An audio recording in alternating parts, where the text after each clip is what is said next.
Okay, so this is pretty cool. I'm in Ciudad Del Este in Paraguay. So this city is a three-way connection between Paraguay, Argentina, and Brazil. And so I'm in Paraguay right now. I exited Argentina to get here. But there's the three locations, the three countries are all within like 5 kilometers of each other. So it's like in the US you have like 4 corners where there's like 4 different states where you can like put your hand inside each state. And it's kind of a similar situation here in Ciudad del Este, but with countries, with 3 different countries. But anyways, this is a cool place. It's very Latino, okay? Like Argentina is very European, and this is a significant difference coming here. So in third world countries, that's like a pretty common sight right there.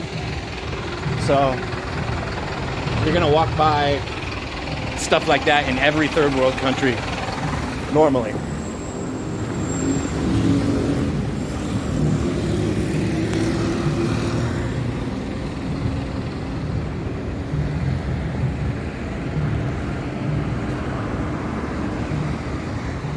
Which, when you first start encountering it, that kind of like, you know, like completely shit out of luck and in a really bad situation, it can be like really disturbing.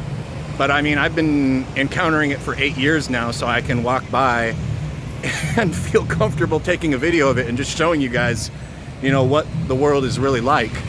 But I mean, in some countries, like in Thailand, I've seen a guy that was like Anakin Skywalker, where he had all of his limbs cut off except for one arm, and he would drag himself up and down the sidewalk with one arm. So, I mean, you see shocking stuff. You see shocking stuff, and if you're in the West, if you're in the comfort of the West, you're probably not going to know that this type of stuff exists. You got to see the world to know the truth about the world. Check out this bus right here. Kind of reminds me of the Philippines. So there was all the Jeeps that the US military was using in the Philippines during World War II, and they have repurposed those World War II Jeeps into buses that they use now in the Philippines.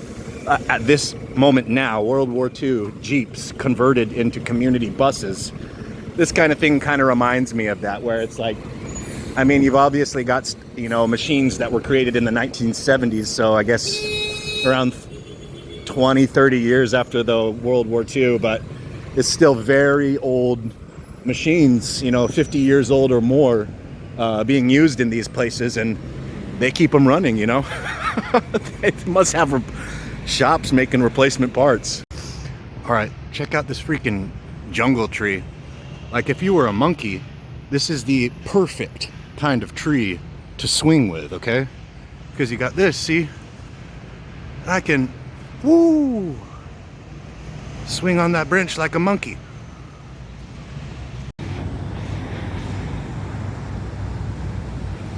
They have some Thailand style restaurants here in Paraguay.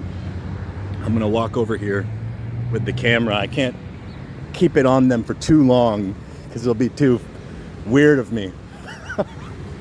But, you know, like a little restaurant.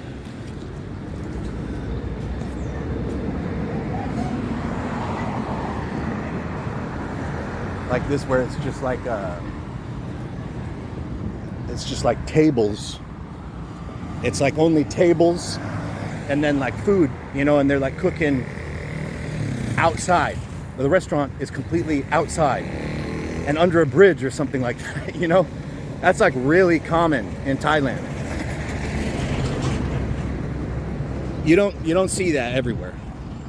I mean, this is an interesting country. This is, because this is, I mean, the more that like social media and things like that come around, the more homogenized everything gets, and the more every country in the world is the same. And since I first started traveling, living outside my home country in 2015, I've watched things change at hyperspeed, man. I remember when the Thais didn't have smartphones, and getting smartphones completely revolutionized street food. Because these people that used to sit outside all day with nothing to do, selling shit on the sidewalk, used to always talk to each other. And now they don't. They're on their phones. And I mean, I bet the day seems a lot shorter like that. You know, having a phone to look at all day, rather than just kind of like hanging out with people and kind of like passing the day away, just shooting the shit with people. But did people's lives get any better? I mean, yeah, I make my income over the cell phone, so there's a love-hate relationship with the cell phone. You know, I use it, but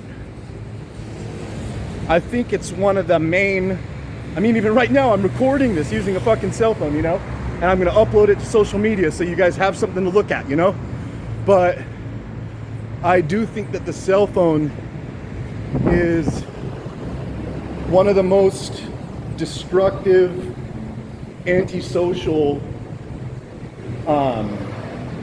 items that has ever reached humanity.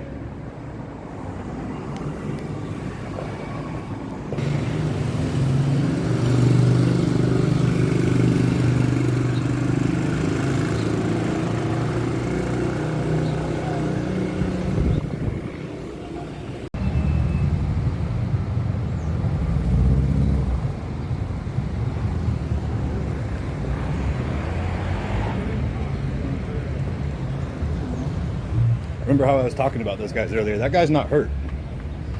That guy who's laying down there and he looks like he's dead, he's not hurt. This is just the kind of stuff, like harsh stuff you see in third world. It's harsh shit, you know? It's like when you first get out of the West and you see that really harsh stuff, you feel bad about it and you want to like help people. But you realize that you can't help everyone. It's impossible. And these are like hard facts of life. Seeing stuff like this, it's hard facts of life, and there's nothing you can do about it. So it's really interesting, to be honest, because you don't see stuff like that in the West. So, like, the world is a harsh place, man. Yeah, Paraguay, 212 años. It's existed. I'm on my way to the bus stop right now. I'm about to take a 6-hour bus ride west. I'll be going from, because right now I'm in this like four corners place, right? The Brazil, Argentina, Ciudad Del Este, Paraguay. Put your hands in all and feet in all three countries. And now I'm on my way to the capital, baby, Asuncion.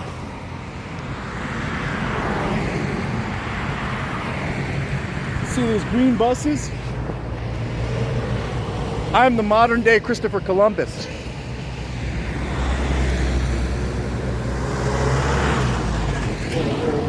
Dan the bodybuilder in Thailand, from Thailand. You could also call me the modern day Ferdinand Magellan, or you could call me Danielle Magellan.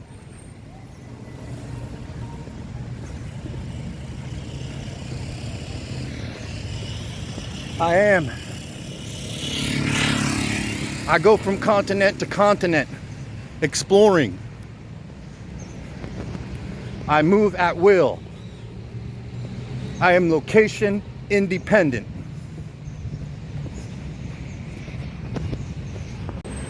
Because I mean, I went and lived in Asia for years, lived in Eastern Europe for years, now living in South America for years.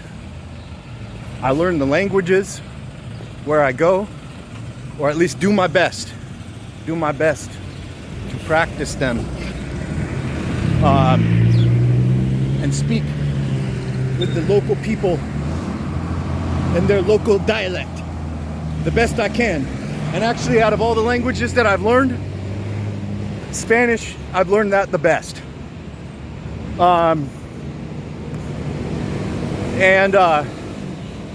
You know, my thing is that, you know, originally, what was my purpose? What was my purpose? My purpose was that I was completely alienated in my home country. My home country completely alienated me. Just like a bunch of you people out there that look, you know what? There's a lot of people who are alienated by the West, okay? And I was out. And I set out on my journey to explore all the corners of planet Earth that could possibly not be infected by the Western mind virus. All the evil, all the anti-family, all the anti-life stuff comes from the West. And I'm out, baby. And I have been out. And now I do this.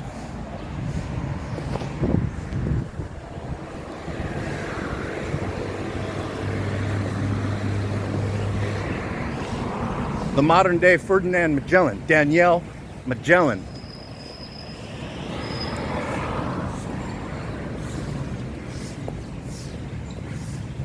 This is good. This is what I want to be doing. I don't want to be in no Western countries. I don't want to be in these places that completely alienate their citizens. So I became an explorer.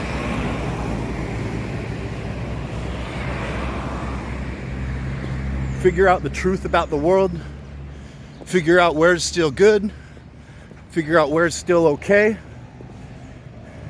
Figure out where people still live as nature intended them to live.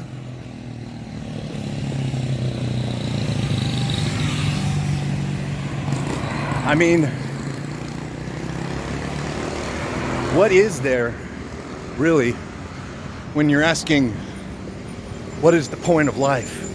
What is the point of life?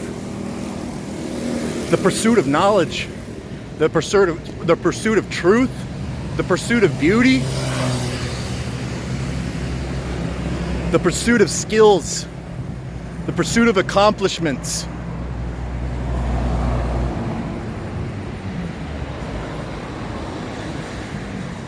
That's the point of life. You can sit on your ass and do nothing and squander it. Or you can go and fulfill your fucking destiny. Even if you feel like shit. That's what I've learned as I've gotten older and I've gone through traumatic experiences, hard experiences, health problems.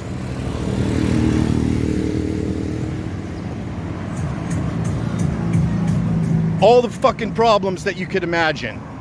All the fucking problems that everybody's got their fucking problems in life. Life is fucking hard as fuck. And nobody has it easy.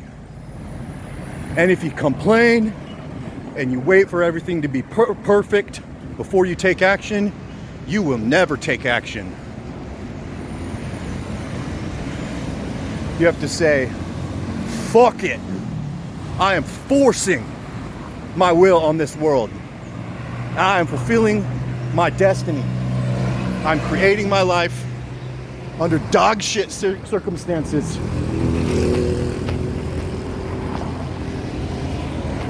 And I'm forcing my will on this world.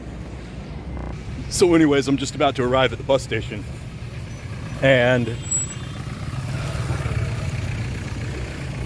I will finish this off. You guys have been with me for most of my walk, most of my journey. And this is what's up, is you can either make the choice to use your time to make your life what you want it to be, or you can just do nothing. And the people who have midlife crises are the people who did nothing. And they realize time is running out, and I didn't do with my life what I wanted to do with my life. And now my time is running out, and I'm scared. And they have a midlife crisis. That's what it is. So you can either decide to change it right now and start living the life that you need to live, or you can just keep not and have a midlife crisis. And like I said earlier, it's not comfortable, and circumstances aren't going to be ideal, and you might even feel like shit. But it's your life, and no one else is going to make it except for you, what you want it to be.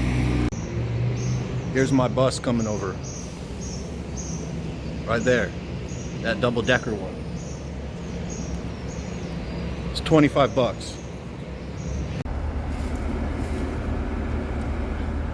We're on the bus now. It's a pretty nice bus.